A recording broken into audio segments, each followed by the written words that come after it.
This is why national park rangers are afraid of the deep woods. California's Yosemite National Park is consistently ranked as one of the most impressive and best attended national parks in all of America. According to some, however, it has an equal reputation as one of the most vile and dangerous for visitors. This assertion was reinforced when in March 2017, the National Parks Service released a list of all of Yosemite's unsolved missing persons cases. This disclosure, which may or may not have been complete, marked the first time that any such document had been made public by the National Park Service, chronicling more than 30 disappearances stretching all the way back to 1909, when en route to Sentinel Dome, F.P. Shepard had disappeared into Yosemite's wilderness.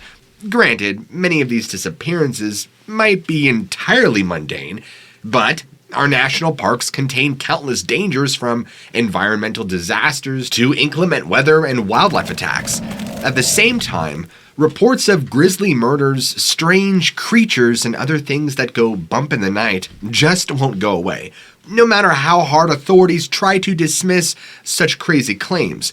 Many of us come to these tales secondhand. Some unlucky campers come face to face with the unknown in places like Yosemite National Park. One of the more infamous stories of Yosemite is the Flannel Man. The area is now known as Yosemite National Park, and it has been inhabited for almost 4 millennia, with suggestions that indigenous visitation may have first occurred twice as long ago, or even earlier.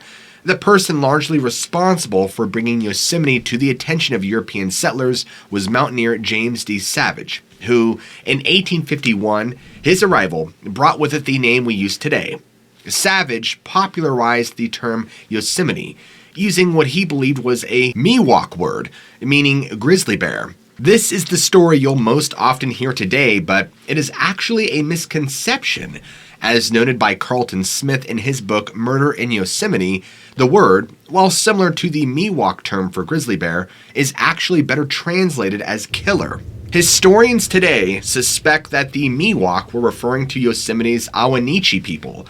However, there exists some indication that the term Yosemite referred to a race of shadowy beings or people who antagonized other tribes in the valley. Their actual identity remains unknown. The Miwok Yohimite was used to describe these elusive enemies and is best translated as meaning some among them are killers. Who were these mysterious adversaries, and do they still harass visitors in Yosemite National Park today? Perhaps the tribes were referring to how spirits of the dead and other terrifying apparitions seem especially fond of Yosemite Valley, clinging to the mountains and forest long after death. Allegedly, one of the more unsettling places for campers to stay in Yosemite National Park is Camp Number 6. According to an urban legend, sometime in the past, a camper had hung himself on his tent's wooden frame. No one seems to know why the camper took his own life, but ever since then, visitors to Camp Number 6 report all sorts of bizarre paranormal phenomena, including the sight of the man swaying in the cold evening breeze from the wooden frame between 11 at night and 3 in the morning. While the hung man of Camp Number 6 doesn't seem to make any noise, another specter from Yosemite National Park seems much more vocal. Around 2015, several families attended Yosemite over spring break. All their children were around the same age, between 15 and 17, including the primary witness, we'll call her Elizabeth, and her friend Christine. As any teenagers might, the children found their parents' plan for rest and relaxation more tedious and boring, and decided to pass the time exploring. 2 of the other kids, both boys, were obsessed with rock climbing, and while they had plenty of gear, they weren't very skilled. Nonetheless, their enthusiasm was contagious, and soon, all 7 youngsters found themselves wandering just off the trail to a boulder field, which included a tall pile of granite. The damp weather of the day made for treacherous footing, but all of the teens exercised caution as they clambered among the rocks, and after nearly 20 minutes of exploration, they found themselves at the base of an enormous stone wall, one of Yosemite's many mountains. Just 20 feet above them sat a rock shelf. The view from there would be tremendous, they thought. 4 of the climbers decided the scene would be worth the effort to reach it, so they began traveling along the rock wall, looking for a way up. They succeeded after a bit of effort, catching a glimpse of Yosemite's famous half dome and its tree line along the way. It was a magnificent spot, the perfect place for a crew of bored teenagers to hang out. This precipice and the stone wall below would serve as their meeting place for the remainder of the week. It was isolated, but not dangerously so, and just far enough away from the prying eyes of parents or any trails that might bring hikers their way.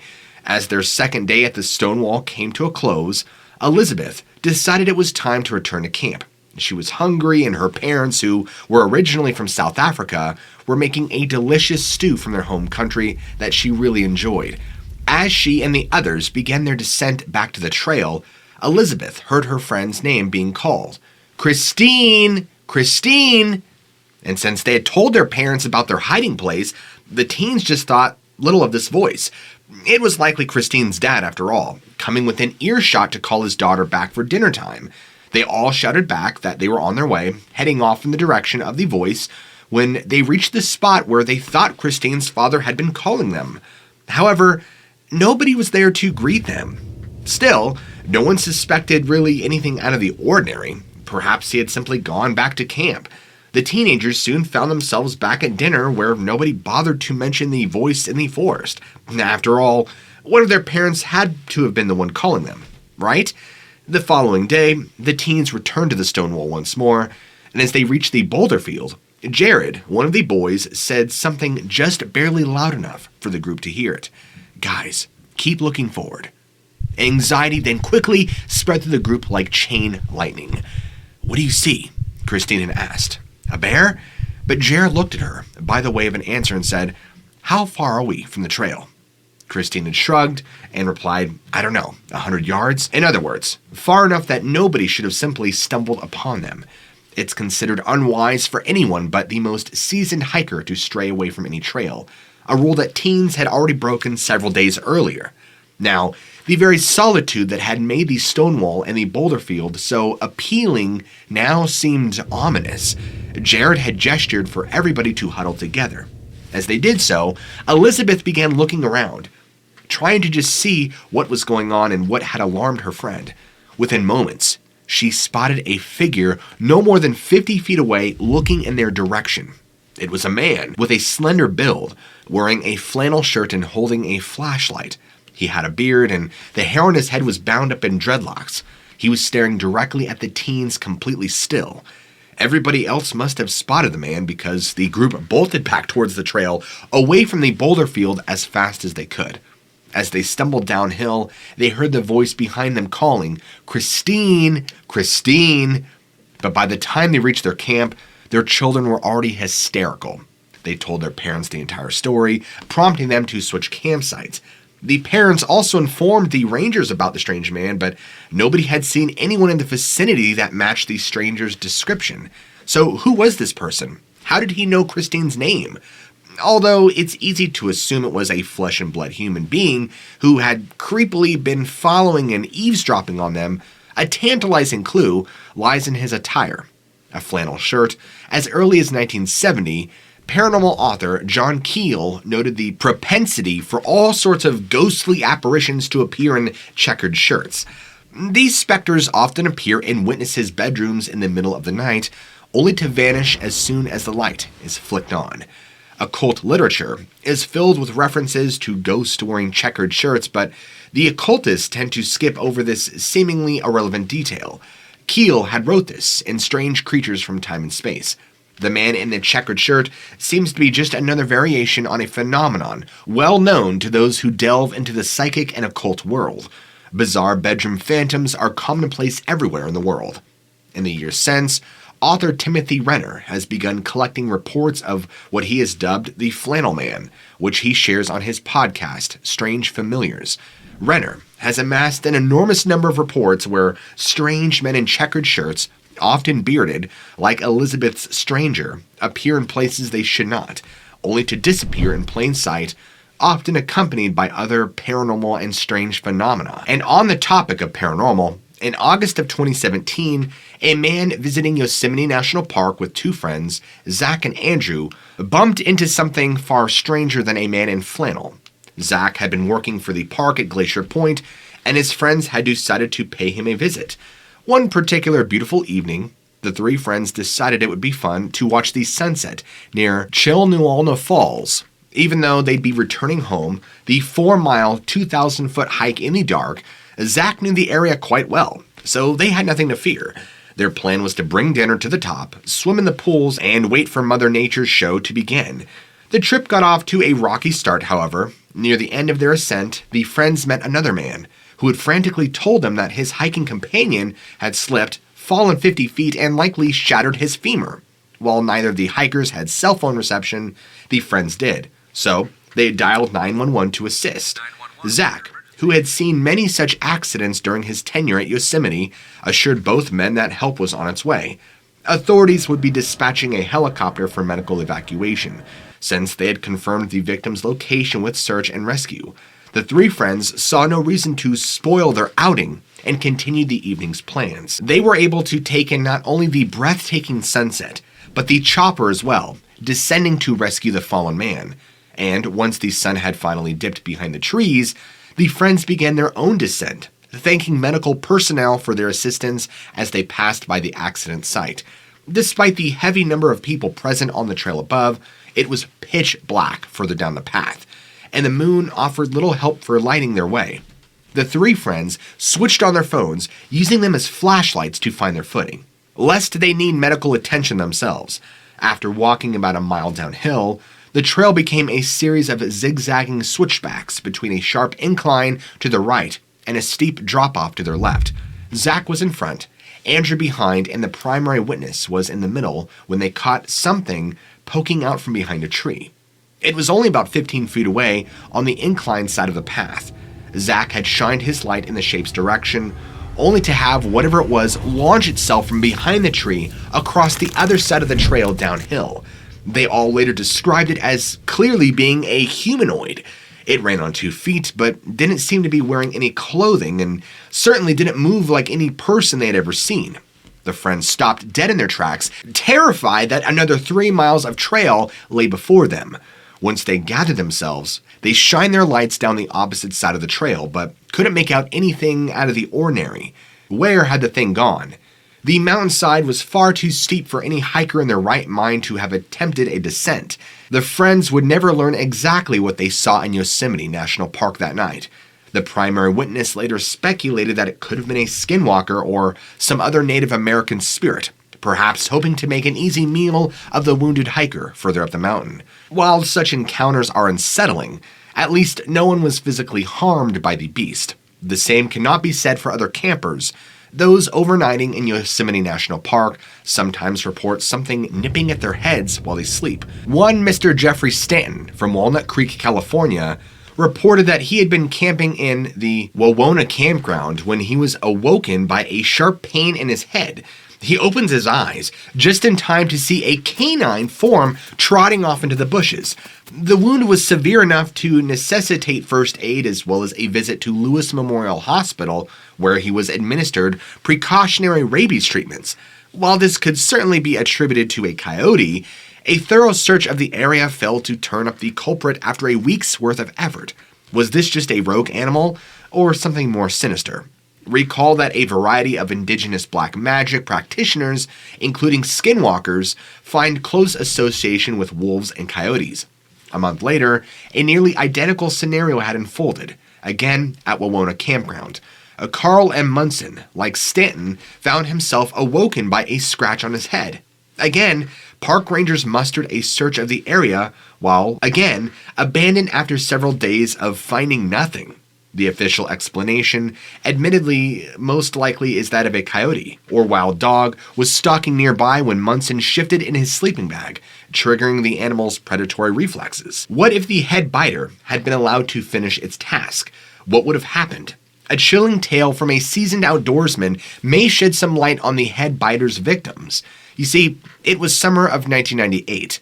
The witness was employed by Yosemite National Park's Backcountry Division, one of only 15 such personnel charged with educating the public about Yosemite's less accessible areas. 90% of Yosemite is designated as wilderness, meaning that While recreational activities like camping, hiking, climbing, and skiing are permitted, there is no infrastructure, no roads, no amenities, no services. You're basically on your own unless you stumble upon a member of the Backcountry Division. In these parts of the park, the backcountry employees are responsible for routine patrols, issuing permits, providing assistance, and generally ensuring visitors' safety through the enforcement of park regulations. While it's an 8 to 10 hour shift on paper, backcountry rangers are never really off the clock. The witness described it as the most fatiguing job they had ever had, both mentally and physically. This particular backcountry ranger had been assigned a patrol loop that took him through Yosemite National Park's Hetch Hetchy region, the same area where it might be recalled from an earlier video. Michael Allen Fissery disappeared 7 years later. Few visitors make their way to this part of the park as it sits 10 to 20 miles from any road. The first day took the ranger 9 miles deep into the wilderness, past Rancheria Falls. By this point, hikers were few and far between, and by midday, nobody else was around. The ranger continued in his solitude through the next day, taking notes, cleaning up the odd firing he happened upon. By around noon, he found himself another 9 miles deep by Paiute Creek. It was then that he spotted it, something lying in the middle of the trail ahead. At first, the ranger thought it was just a rock, but as he drew closer, he could see that it was furry and that a crow was pulling off strips of flesh. Fearing the worst and aware of Yosemite's reputation for disappearances, the ranger had braced himself to find human remains. Fortunately, it was the head of a deer. He began examining it for details, but the eyes were missing. A favorite first course for scavengers. Nothing odd there. But as the ranger looked closer, other things did not seem right. To begin with, there weren't any tracks in the trail. In fact, it looked as though the surrounding dirt had been deliberately brushed clean. Moreover, the head was obviously fresh, retaining plenty of flesh and fur, and the blood just barely beginning to coagulate. Flipping the grisly find over with his boot, the ranger could tell that this was no animal attack. The cuts were simply too clean. This had to be the result of a human tool. The ranger was now on high alert. Hunting of any kind was illegal in Yosemite, so he's looking around for somebody else or even the rest of the carcass, but there was nothing nearby. It was almost as if the deer had been just placed directly in his path, far from the kill site. For him to find this, it was weird. The ranger thumbed his radio to report the incident, but immediately felt silly. After all, it was just a head, right? Instead, he signaled code number 4. The designation that all was well before taking notes and using his park-issued shovel to bury the head. The ranger continued his patrol but was sufficiently disturbed. Every sound and darkened bit of underbrush seemed to indicate an invisible threat following his every move. This feeling had just begun to dissipate when, in a half mile, he stops dead in his tracks once more. It was another deer head, identically severed although a bit less fresh. The ranger wasn't particularly excitable. He later claimed to have once lived in a house that was probably haunted, but this suggested an immediate, clear and present danger was at hand. With shaking hands, he buries the second head just as he had the first. And at this point, the ranger desperately wanted to return to civilization. But as he studied his options, he realized that there was nothing more that could be done. He was miles from the nearest road, and he wasn't about to cause a fuss by requesting a helicopter evacuation over some deer heads. The only way out was to continue his circuit. Half a mile later, a third head awaited him. It seemed even older than the second, nearly stripped to the bone. Surely this was deliberate, right? I mean, what could it mean, and who could have done this? The ranger had not seen another living soul for miles. He buried the third head, hoping the ordeal was now over. And luckily, for the most part, it was. The ranger had later wrote on his own blog, The Last Adventurer, "Never have I felt so uncomfortable in the wilderness, as every sound, every movement, and everything seemed to be connected to my imminent death. I walked and walked and walked and walked, well beyond the sunset. When I finally made camp, I didn't make camp. I found a tree that was well off the trail, one that was next to a rock outcropping. I placed my back to the tree and the rocks and faced outward. I didn't turn on a light. I didn't do anything except sit there until dawn came, watching the forest. wondering about the heads and their meaning. The next day, I put my pack on and continued on my patrol. A day later, I finished my patrol and drove back to the valley and my house. Then, only then, I slept. I filed a report about what I saw, but as far as I know, nothing ever came of it. And the mystery remains to this day. What did these skulls mean, if anything?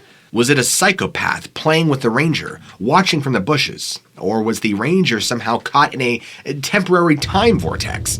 The deer heads were all spaced a half-mile away from each other and exhibited signs of more and more advanced decay every time he had found them. Could it have been actually the same head each time? Perhaps over the course of a mile, this unsuspecting backcountry ranger slipped into a time anomaly that allowed him to go into the future. If so, he's lucky to have escaped alive. Otherwise, he might have simply been added to Yosemite's ever-growing list of unexplained disappearances. The Hetch Hetchy region that the ranger was patrolling lies quite close to the Tiltil Mountain, a site of numerous odd occurrences offering alternate explanations for the beheaded deer. One possibility is that the remains were the work of Bigfoot, which is no stranger to the area, or Yosemite National Park, more generally. Another area with Bigfoot activity seems to be Miguel Meadow, which sits only 3 miles from the Hetch Hetchy Reservoir. It was here, in the summer of 2004, that a Yosemite National Park worker was turning in for the night when he had heard something running down a nearby hill, on 2 feet. The young man later told a park coworker that he actually wasn't afraid of the sound. He had jumped right past fear into resignation, knowing that he was a dead man. The only question that entered his mind was how he would escape this fate. But at the same time, he felt that he had to do something. He tried to decide whether he should simply flee his tent or whether or not he should stand his ground and try to frighten away this mysterious intruder. He chose the latter course of action, leaping from his sleeping bag out of the tent and into the night air in one swift motion. But before he even saw what was facing, the park worker let loose a tremendous scream louder than he had ever yelled in his life. He was answered by an even louder roar, so close it was nearly in his face. The hapless victim was standing toe-to-toe with a tall, bipedal creature weighing maybe 600 pounds. It was covered top to bottom in dark hair. The worker's gambit seemed to pay off as the Bigfoot hurried back up the hill the moment its own blood-curdling scream had ended. In a panic, the worker rushed to a nearby camp where he knew some seasoned forestry veterans were staying. Despite the wild nature of his tale, they told the young man that they too had seen many odd things over their years in Yosemite, and that in all honesty, nothing seemed to surprise them anymore. One can only wonder if these old rangers had ever heard of the wolf apes, described as a hideous mixture of canine and primate features. The wolf ape has been reported in and around Yosemite National Park for around a century now. Witnesses say that the beast has the head of a dog or an ape, most often a baboon, which is constantly frothing at the mouth and coughing as though ill. The rest of its body, including its human-like feet and hands, sports a layer of gray, mangy hair. When it vocalizes, the creature allegedly sounds like a revolting combination of a pig squealing and someone vomiting. Supposedly, tales of the wolf ape stretch back into Yosemite's indigenous lore. An apocryphal story claims that Ansel Adams, the legendary photographer who helped shape our image of America's national parks, actually faced down a troop of the creatures while working in Yosemite. Supposedly, he sheltered in his tent until the horde moved along. Today, the wolf ape is sometimes referred to as the Watts Valley wolf ape, taking its name from the cemetery far to Yosemite's southeast where it purportedly lurks. Sightings of the wolf ape have remained sporadic over the years and are usually poorly sourced and lacking substantive details. One story claims a wolf ape tore into a single-room schoolhouse near Yosemite, forcing the students to pile their desks together, climb them, and retreat to the rafters as their teacher locked himself inside a closet. The wolf ape simply forced itself into the building, raided the children's lunches, and left. Another account claims that a man of the cloth actually shot and killed a 10-foot-long wolf ape in the 1950s. The preacher deemed the beast one of the Satan's pets, hanging it on the walls of his church as a stark reminder of the evil one's constant presence. Naturally, The animal began to decay after several weeks, forcing the preacher to sell the specimen to a traveling sideshow where it allegedly toured the West Coast. The end of this story implies that the wolf ape carries a curse. The preacher used the money from the sale to fund a new church in San Francisco, but was murdered before he could make the purchase. His body so mangled that it took months to correctly identify him. The wolf ape has appeared in more recent years. Witnesses at Madera County's Bass Lake first thought they were watching a hairy man on all fours when they spotted it in the mid-1990s. They got a better look at it as it stopped to drink from the lake, and came away convinced that whatever it was is certainly not human. The most recent story actually comes from Watts Valley Cemetery. The witness and his uncle were hunting nearby when a wolf ape bluffed charged them out of the bushes. Both the uncle and his nephew said it was 6 feet long, gray-haired, and had a baboon face with human-like eyes. The creature's oft-reported illness was made apparent after it opened its slobbering maw to issue a disgusting coughing sound. The witnesses fled over several fences through cow pastures and whatnot, and the wolf ape in hot pursuit, only slightly hindered after the nephew lobbed his lunch in its direction. The chase terminated in Watts Valley Cemetery, where the witnesses hoped they could hide behind one of the many tombstones.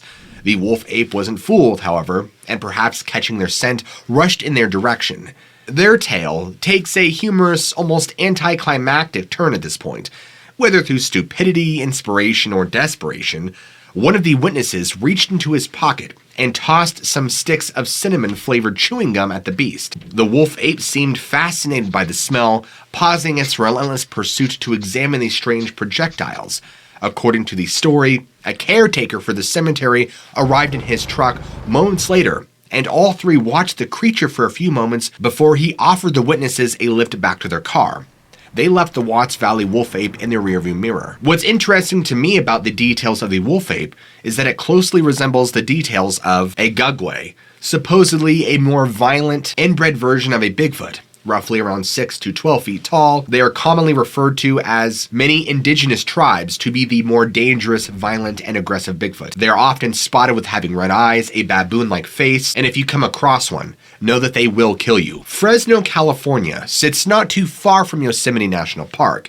Over the years, the surrounding area has earned a reputation for some truly remarkable phenomena, from ghosts to Bigfoot to pterosaur sightings and even encounters with gnomes.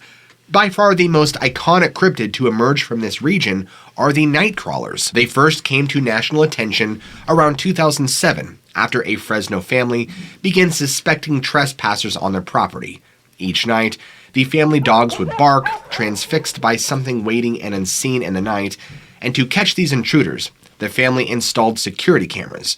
Shortly thereafter, they captured something that nobody else could explain. In the video, a short, armless figure steps out of the darkness, a little more than thin, white legs apparently bent backwards. There is a suggestion of fabric billowing about the figure, leading many to compare the apparition to a disembodied pair of legs wearing white pants. This and similar recordings of the night crawlers have proven controversial over the years. Skeptics and believers alike have spent countless hours poring over these brief video snippets, hoping to discern whether the night crawlers are genuine or fake. Everybody who has analyzed the footage is left scratching their heads, admitting that, if it is fake, it is incredibly sophisticated. This was not the last time that California's night crawlers would be caught on video, because in March of 2011, park rangers in Yosemite National Park set up their own cameras, hoping to record trespassers who had been vandalizing the property in the wee hours of the morning. Instead of teenage partiers, their surveillance system caught 2 night crawlers tromping down a paved pathway in the park. One appears uncannily similar to the shape picked up by the Fresno family, with a slight indication of a bulbous head atop its billowing legs. The other is much shorter, perhaps standing mere inches tall. In the years since, the night crawlers have been spotted elsewhere in America, like Indiana, Illinois, Ohio, and Kentucky, even as far away as Poland, but no one seems to know exactly what they represent. One common claim found online is that Native Americans in and around the Yosemite Valley speak of similar creatures in their own folklore. According to this theory, night crawlers are emissaries of peace, helping humankind re-establish our connection to the environment. The Nightcrawler beings are swamp dwellers whose long legs have helped them navigate soggy or treacherous terrain since before humans supposedly existed. It's a fun idea, but actual concrete testimony from indigenous informants regarding this legend is hard to find, if it exists at all. Some even assert the idea has been flat out debunked.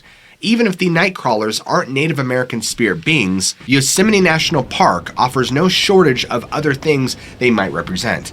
Like other states on the West Coast, California is a UFO hotspot. Maybe the Nightcrawlers are extraterrestrials or probes sent by an advanced civilization from another planet. If not aliens, then perhaps they are the Yohimini, the vague killers that the Miwok once claimed infested the valley. In some ways, the fact that we cannot definitively say what the Nightcrawlers are emphasizes our difficulty when dealing with the paranormal in general. We can't put names to many of these things, and there is no name for the stranger who called up for Christine, no name for the humanoid that crossed the pathway at Chilnualna Falls, no name or even a face for whatever beheaded deer around Hetch Hetchy. Even the term wolf ape is a poor attempt to capture the essence of whatever stalks Waltz Valley Cemetery. Though we like to believe that we have cataloged everything under the sun, it seems that some things still lurk out there, under the cover of darkness, which we'll never be able to name. Few places offer these unspeakable horrors better refuge than America's own protected lands. Lands like Yosemite National Park. If you guys enjoyed today's video, let me know what you think in the comments below, and be sure to go ahead and smack that like button. Also, if you're new to the channel, be sure to go ahead and smack the subscribe button and keep your notifications turned on. Remember guys, keep an open mind, I love you all, and I will see you guys in the very next video.